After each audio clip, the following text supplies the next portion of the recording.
దేవుని వాక్యము, దేవుని సత్యవాక్యమును మనందరం ప్రేమించావు కాబట్టి అగాపే సంపూర్ణ సువార్త సంఘంలో ఉన్నాం.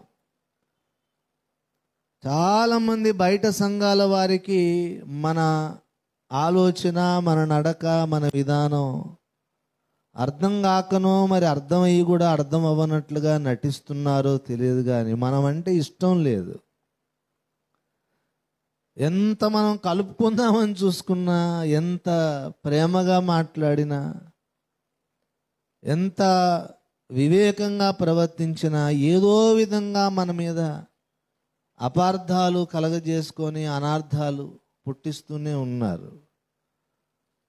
They are not understanding. చాలా రోజులు ఆ విషయంలో బాధపడి తర్వాత దానికి అలవాటైపోయి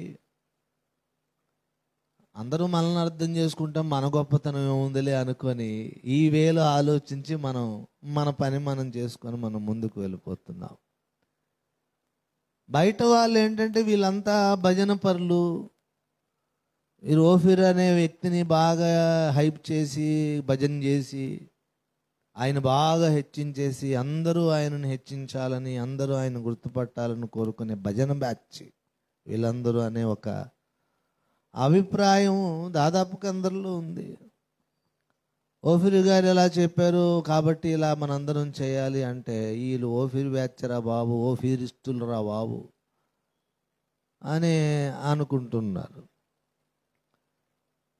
ఒక్కసారి వాళ్ళు యథార్థంగా ఆలోచించి వీళ్ళు ఎందుకు ఓఫీర్ గారిని అంత హైలైట్ చేస్తున్నారు, అంత భజన చేస్తున్నారు, సరే భజన అనుకోండి వాళ్ళ లాంగ్వేజ్ ప్రకారంగా అని ఒక్కసారి ఆలోచిస్తే ఏం లేదండి, ఓఫీర్ గారు వాళ్ళకి ఒక్కొక్కరికి 1,00,000 రూపాయలు నెలకిస్తున్నాడు,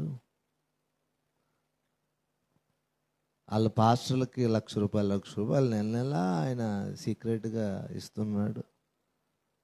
ఆ విశ్వాసులు కూడా ఇంకా ఆ డబ్బులు ఆ పాస్టర్ గారు వాళ్ళకి ఖర్చు పెట్టి ఈ భజన బ్యాచ్ కూడా తయారు చేస్తాను అనుకునేది ఏమైనా ఉందా? ఆలోచన చేయాలి, కాస్త కామన్ సెన్స్తో ఆలోచన చేయాలి కదా. మనకేమన్నా పెద్ద అధికార పార్టీ వాళ్ళ యొక్క సపోర్ట్ సహకారాలు ఏమన్నా ఓఫీర్ గారికి ఉన్నాయా? బ్యాక్గ్రౌండ్ భౌతికంగా చెప్పుకున్న బ్యాక్గ్రౌండ్ ఏమన్నా ఆయనకుందా? అసలు ఆయన వెనకాల నడుస్తున్నారు వీళ్ళందరూ, చాలా రిస్క్. ఆయన మీద బోల్డ్ అటాక్ జరుగుతున్నాయి, ఎప్పుడు లేపేస్తారో తెలియదు, ఎన్నిసార్లు మరణ ప్రయోగాలు జరిగాయి. తెలుగు క్రైస్తవ సమాజంలో మొట్టమొదటిగా థ్రెట్ ఎవరైనా ఉన్నారు మనువాదులకి, మతోన్మాదులకి, సంఘ పరివార శక్తుల కంటే ఫస్ట్ టార్గెట్ రంజిత్ ఓఫీర్ గారే. 40 సంవత్సరాల క్రితం నుండి ఆయన చేస్తున్న పోరాటం వల్ల ఎక్కువ మంది శత్రువులు అయ్యారు.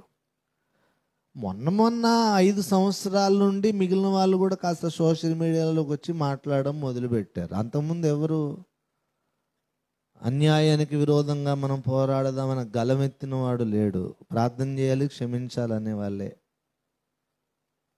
అవునా కాదా చెప్పండి, యథార్థంగా చెప్పండి. ఎవరిని అవునంటారా కాదంటారా? అంటారా అంటారా? యథార్థంగా వాళ్ళు కూడా ఆలోచన చేయాలి. వీళ్ళు ఎందుకు వాళ్ళు భజన చేస్తున్నారు, వీళ్ళు ఎందుకు ఓఫీర్ గారు అని చెప్తారు అంటే యథార్థంగా నేను చెబుతున్నాను. ఓఫీర్ మినిస్ట్రీస్లో ఉన్నటువంటి వాళ్ళు ఎంత యథార్థ పరులు అంటే, మాకు ఓఫీర్ గారు అభిషేకించిన ఆ పాస్టర్ గారా, వాళ్ళ వెనకాల బ్యాక్గ్రౌండా, that is not matter to us. The least bother about this. మాకు కావలసింది దేవుని వాక్యము. The word of God we love more much. నేను యథార్థంగా చెప్తున్న ఓఫీర్ మినిస్ట్రీస్లో అగాపే సంపూర్ణ సువార్త సంఘంలోనికి నేను ఎంటర్ అవ్వడానికి కారణం దేవుని వాక్యమే. లేఖనములు ఉన్నది ఉన్నట్లుగా బోధించే దైవజనుడు. ఎవరికి నచ్చినా నచ్చకపోయినా, ఎవరు మెచ్చుకున్నా మెచ్చకపోయినా వాక్యానికి ఉన్నది ఉన్నట్లుగా వ్యాఖ్యానము చెప్పే యథార్థవంతుడైన దైవజనుడు రంజిత్ ఓఫీర్ గారని వెంబడిస్తున్నాం. 20 సంవత్సరాలకు పైగా నేను ఓఫీర్ మినిస్ట్రీ సేవలో వాక్యానికి విరుద్ధముగా వ్యతిరేకంగా ఓఫీర్ గారు ఏదైనా ఒకవేళ మాట్లాడితే, నేను ఇంతే బాబు, నేను ఇలాగే మాట్లాడుతాను, నచ్చితే ఉండండి అంటే ఆధారాలతో రుజువులతో మీరు చెప్పింది వాక్యానికి విరుద్ధం అని రుజువుపరిచిన ఆయన దిద్దుకోకుండా ఉన్నట్లయితే వితిన్ సెకండ్స్లో నేను గుడ్ బై కొట్టేస్తాను. ఓఫీర్ గారు, మీకు నాకు ఒక రుణం తీరిపోయింది.